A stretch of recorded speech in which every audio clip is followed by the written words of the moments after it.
राम राम मित्रों, स्वागत है आपका। आज हम बात करेंगे कुंडली के अंदर गुरु सप्तम भाव।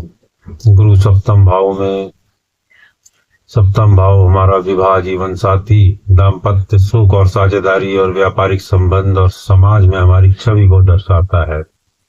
जब इस भाव में गुरु यानी बृहस्पति स्थित होता है तो यह सामान्यतः अत्यंत शुभ माना जाता है, क्योंकि गुरु ज्ञान, धर्म और नैतिकता, विस्तार और शुभता का कारक। सप्तम भाव में गुरु होने से जातक को एक समझदार, शिक्षित, धार्मिक और संस्कारी जीवन साथी मिलता है।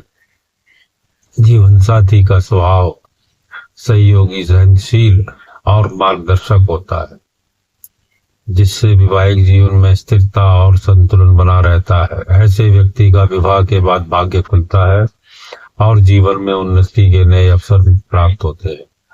कई बार जीवन साथी के माध्यम से धन, सम्मान और सामाजिक प्रतिष्ठा में वृद्धि होती है। दाम्पत्य जीवन की बात करें तो गुरु की उपस्थिति रिश्ते में विश्वास, सम्मान और समझदारी बढ़ाती है। झगड़े कम होते हैं और समस्याओं को समझदारी से सुलझाने की क्षमता होती है।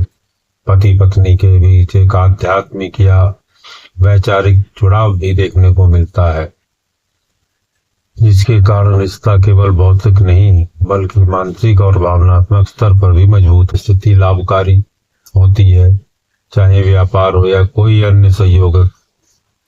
कार्य जातक को भरोसेमंद और ईमानदार पार्टनर मिलते हैं। गुरु की कृपा से निर्णय लेने की क्षमता अच्छी होती है, जिसके कारण व्यापार में स्थिरता मिलता और सफलता प्राप्त होती है। सामाजिक दृष्टि से यह स्थिति बहुत अच्छी मानी जाती है। ऐसा जातक समाज में सम्मानित होता है। लोगों के बीच उसकी छवि एक समझदार और नैतिक व्यक्ति की होती है। लोग उसकी सलाह को महत्व देते हैं, उसे एक मार्गदर्शक के रूप में देखते हैं। हालांकि कुछ स्थितियों में गुरु सप्तम भाव में होने पर विवाह में थोड़ी देरी हो सकती है, क्योंकि गुरु परिपक्वता और सही समय का प्रतीक है। लेकिन यह देरी अत्यंत एक स्थायी और सुखद विवाह का कारण बनती है। यदि गुरु मजबूत हो, स्वराशि का हो या उच्च राशि का हो या शुभ दृष्टि में, तो यह अत्यधिक शुभ फल देता है, जैसे सफल विवाह, अच्छा जीवन साथी, भाग्य वृद्धि और सामाजिक प्रतिष्ठा।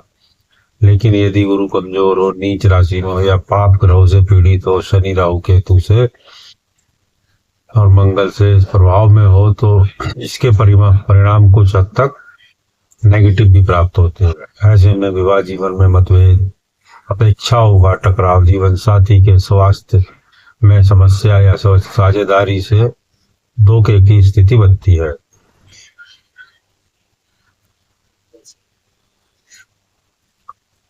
कभी कभी गुरु के कारण जातक या उसका जीवन साथी अत्यधिक आशावादी हो जाता है, जिससे रिश्तों में अपेक्षाएं बढ़ जाती हैं और छोटी छोटी बातों पर निराशा हो जाती है।